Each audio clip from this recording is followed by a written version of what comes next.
રાજ્યમાં આરટી હેઠળ બીજા રાઉન્ડમાં વધુ 7,006 બાળકોને અપાયો પ્રવેશ મેળવેલ વિદ્યાર્થીઓએ 28 મે સુધીમાં જરૂરી પુરાવા શાળામાં આપવા સૂચન.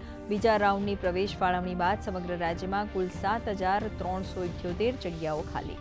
ધારાસભ્યોની ગ્રાન્ટમાંથી વિવિધ વિકાસ કાર્યોની સૂચિમાં જળ સંચયનો સમાવેશ. જળ સંગ્રહ ક્ષમતા વધારવા અને રેઇન વોટર હાર્વેસ્ટિંગ માટે ₹50 લાખની જોગવાઈ. તો ઉત્તર ગુજરાત અને સૌરાષ્ટ્રને સિંચાઈ અને પીવા માટે આગામી 30 જૂન સુધી અપાશે નર્મદાનું પાણી. અમદાવાદના ચંડોળા ડિમોલિશન ફેઝ 2ની કામગીરી પૂર્ણ.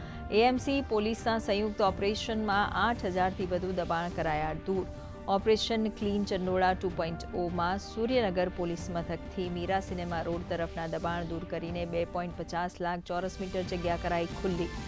પ્રધાનમંત્રી નરેન્દ્ર મોદી આવતીકાલે રાજસ્થાનની મુલાકાતે. બિકાનેરના પલાના ખાતે ₹26,000 કરોડથી વધુના વિકાસ કાર્યોની આપશે ભેટ. તો ગુજરાતના 18 સહિત 103 પુનઃવિકસિત અમૃત સ્ટેશનોનું વર્ચ્યુઅલી કરશે લોકાર્પણ. બલુચિસ્તાનના ખુજદારમાં સ્કૂલ બસ પર આતંકી હુમલો. 5ના મૃત્યુ, 38 ઘાયલ. પાકિસ્તાને ભારત પર લગાવ્યા આરોપ. ભારતે પાકના આરોપોને પાયાવિહોણા ગણાવતા કહ્યું, આંતરિક મુદ્દાઓ માટે ભારતને દોષી ઠેરવવું પાકિસ્તાનની જૂની આદત.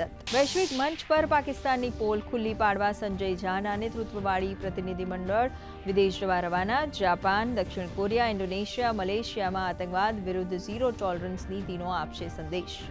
છત્તીસગઢના નારાયણપુરમાં નક્સલી અથડામણ, 1 જવાન શહીદ. તો 1 કરોડના ઇનામી બસવરાજુ સહિત 27 નક્સલી ઠાર. પ્રધાનમંત્રી નરેન્દ્ર મોદી અને કેન્દ્રીય ગૃહમંત્રી અમિત શાહે આ ઐતિહાસિક સિદ્ધિ માટે સુરક્ષા દળોની કરી પ્રશંસા. અરબી સમુદ્રમાં સાયક્લોનિક સર્ક્યુલેશન સર્જાતા રાજ્યમાં વરસાદી માહોલ. હવામાન વિભાગે 25 મે સુધી ભારેથી અતિભારે વરસાદની આપી ચેતવણી. આવતીકાલે ગીર સોમનાથ, અમરેલી, ભાવનગર, ભરૂચ, છોટાઉદેપુરમાં ગાજવીજ સાથે ભારે વરસાદની આગાહી.